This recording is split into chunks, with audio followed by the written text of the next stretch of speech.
Hi there! If you want to launch an email campaign for users from particular organizations, you can create an organization list or a user list filtered by organizations. Today, we will show you a tutorial on the second option. Firstly, you need to create a user list.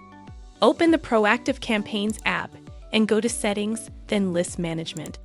Select Contact Lists at the top of the page and click Add New List. Start by giving the name and description if necessary. To share the list with other agents, put the check mark below.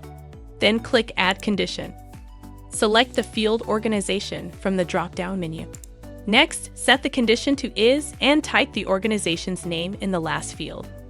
To filter the list by multiple organizations, click Add Condition and repeat all the same actions as many times as you need. Finish by clicking the button Save. To start using just a created list, go to Contacts Views, select your list, and click Send Email to List. Or, when creating a new campaign, you can choose this list as a target one from the drop-down menu.